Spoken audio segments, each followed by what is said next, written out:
आज के दिन पे ये बड़ा टेंशन चल रहा है कि यूएस का मार्केट रिसेशन में जाने वाला है, वहां पे जॉब्स कम होती जा रही है, इवन यूरोप के काफी सारे मार्केट्स में रिसेशन की बात चल रही है।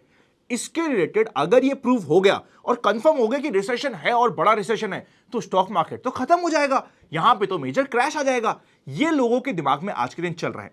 मैंने आपको एक स्टॉक मार्केट का एक पुराना रूल बताता हूं और एक बहुत रीसेंट एग्जांपल से उस रूल को आपको कनेक्ट करने की कोशिश करता हूं। जिस दिन, ध्यान से याद रखिएगा इस लाइन को, जिस भी दिन ये कंफर्म हो जाता है कि यूएस मार्केट, यूरोप के मार्केट रिसेशन में जा चुके हैं, हर जगह ऑफिशियल हो चुका है और बाद में ये डिस्कशन होना बंद हो गया कि यूएस मार्केट रिसेशन में है या नहीं, उस दिन मार्केट का बॉटम बन जाएगा और वहां से मार्केट वापस से परफॉर्म करना स्टार्ट कर जाएगा।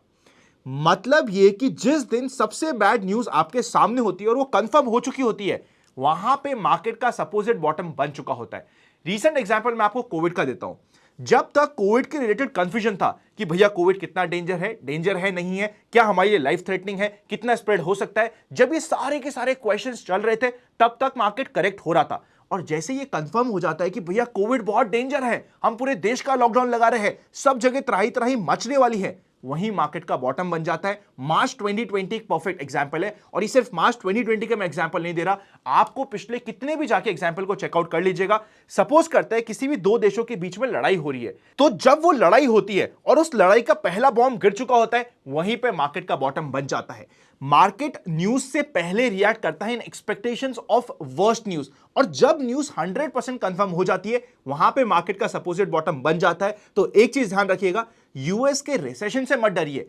किस दिन ये रिसेशन बिल्कुल कंफर्म हो रहा है, वो आपके लिए एक बड़ी अपॉर्चुनिटी लेके आएगा, उसके ऊपर ध्यान देना जरूरी होता है। अभी हम चलते हैं मार्केट के ऊपर, डिस्कस करते हैं कल की एक्सपेक्टेशंस। क्या यहां पे मार्केट एक बड़े क्रैश के लिए या एक बड़े मूव के लिए पॉजिटिव साइड पे रेडी हो रहा है, डिस्कस करने की कोशिश करते हैं।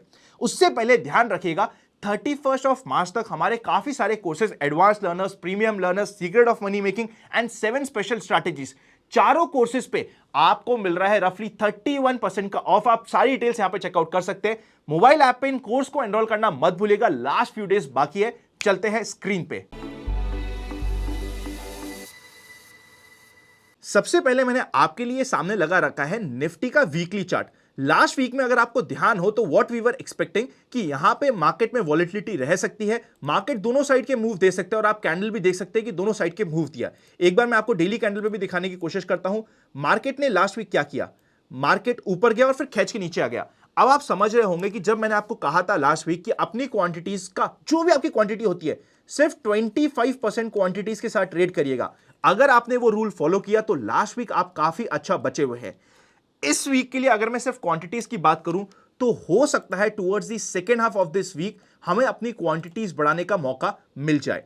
यहां पे मार्केट में अगर आप डेली कैंडल पे देखेंगे तो मार्केट यहां पे एक छोटी सी रेंज बनाया हुआ है। ये रेंज कहां की है, ऊपर की साइड की आप बोल सकते हो 17,250 की रेंज बनी हुई है और नीचे के लेवल पे जो रीसेंट बॉटम बना है उसके आसपास की रेंज मार्केट में यहां पे बनी हुई है।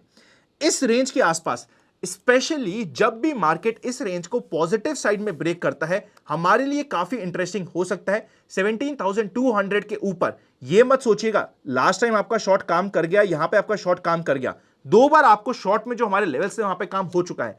थर्ड टाइम में ध्यान रखिएगा कि अगर यह निकलता है तो एटलीस्ट नेक्स्ट 300 से 400 पॉइंट की रेंज आपके लिए इमीडिएटली ओपन हो जाती है और रैंडमली यहां पे शॉर्ट किया हुआ काफी डेंजर दे सकता है।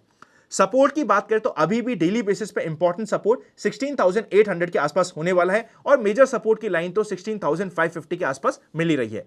अब इंट्राडे बेसिस पे चलते हैं और चीजों को डिस्कस कर लेते हैं। इंट्राडे बेसिस पे हमारे लिए काफी सारी चीजें बहुत सिंपली मिल जाएगी।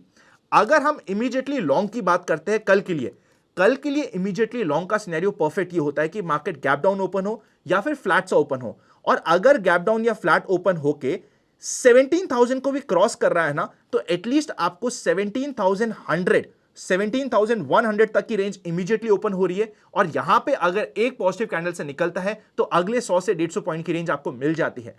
ध्यान रखिएगा, आज के दिन का मार्केट वीक था, मार्केट ऊपर जाने की कोशिश किया और खींच के नीचे ले आया।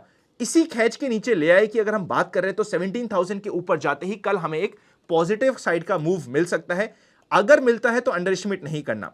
अब अगर शॉर्ट की बात करें, अगर कल गैप डाउन होके पहले 15 मिनट का जो भी लो होता है वो सस्टेन नहीं होता और मार्केट एक बार 16,920 के नीचे जाने लगता है, तो यहां पे हमारे लिए शॉर्ट की अपॉर्चुनिटी सीधी सीधी आ जाएगी वापस से। और शॉर्ट को हम आराम से ट्रेल करते जाएंगे एवरी 65 टू 70 पॉइंट्स पे, ये ध्यान रखना पड़ेगा। कल्प्रिट अभी भी बना हुआ है बैंक निफ्टी। देखिए ये जो हमने लॉन्ग की बात करी है 17,010 या 17,000 के ऊपर, वो निफ्टी की बात करिए। बैंक निफ्टी में अगर हम लॉन्ग की बात करते हैं तो कंपैरेटिवली थोड़ा सा रिस्की है, तो 39,900 800 की रेंज के ऊपर ही हमें यहां पे लॉन्ग मिलेंगे। शॉर्ट इमीडिएटली बात करें तो जैसे ही मार्केट 39,200 के लेवल को अंडरकट करता है, 150 पॉइंट का टारगेट और 60 से 70 पॉइंट के स्टॉप लॉस के साथ यहां पे काम किया जा सकता है। 1:2.5 का यहां पे आपको रिस्क रिवॉर्ड रेशियो मिल जाएगा। यहां पे मार्केट क्या नेगेटिव जा सकता है? नेगेटिव जाएगा मार्केट तो बैंक निफ्टी उसको लीड करेगा, ऐसे हमें चार्ट बता रहे हैं। इससे पहले हम स्टॉक्स पे जाए, एफआईएस और डीआईएस का मूवमेंट चेकआउट कर लेते हैं। डीआईएस ने रफली 2500 करोड़ की परचेस करी है और उसी के अगेंस्ट में एफआईएस ने 1700 करोड़ की सेल करी है 24 ऑफ मार्च को। इनके मूवमेंट को आप देखेंगे ना तो पिछले हफ्ते भर के मूवमेंट आप जब देखेंगे ना तो नेट में बाइंग हो रही है डीआईएस की तरफ से, बिकॉज डीआईएस ने जितना भी एफआईएस ने माल बेचा है उससे ज्यादा खरीद लिया है 15 मार्च के बाद। देखिए 15 मार्च तो हमारे यहां पे एडवांस टैक्स था, तो ऑब्वियसली वहां के एडजस्टमेंट्स हो रहे थे, टैक्स पे हो रहा था, पर उसके बाद डीआईएस की तरफ से स्ट्रॉन्ग बाइंग देखने को मिली है। अब यहां पे मेन फोकस ये होगा कि एफआईएस और कितना शॉर्ट कर सकते हैं और कितना सेल कर सकते हैं।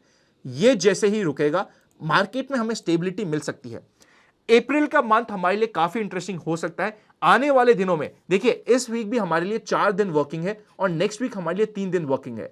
जब इतने शॉर्ट वीक होते हैं ना, उस वीक में मार्केट एक बड़े डायरेक्शन कई बार ले जाता है, तो अभी इन वीक में ध्यान रखिएगा लेवल्स का और लेवल्स के अकॉर्डिंग काम कर लीजिएगा।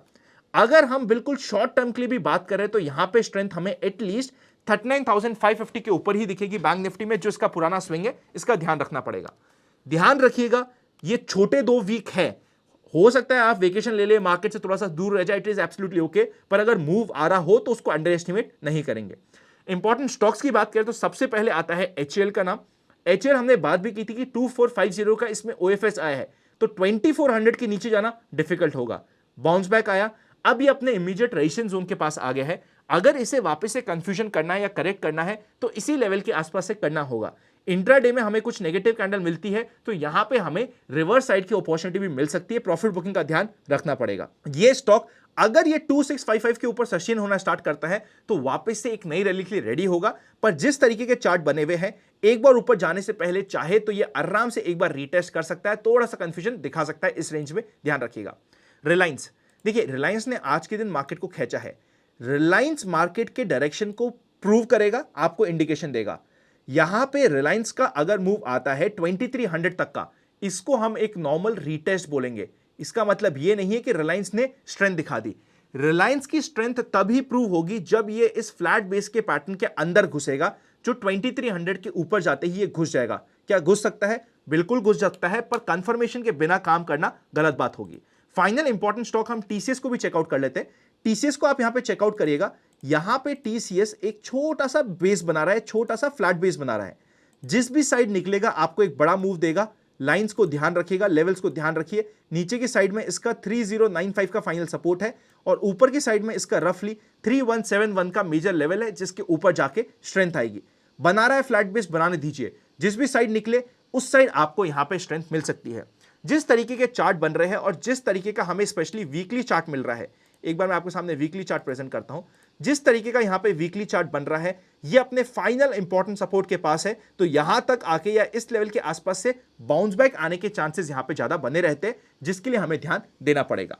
अगर हम पुट कॉल रेशियो की बात करें तो अभी 0.85 के आसपास है, कंफर्टेबल है।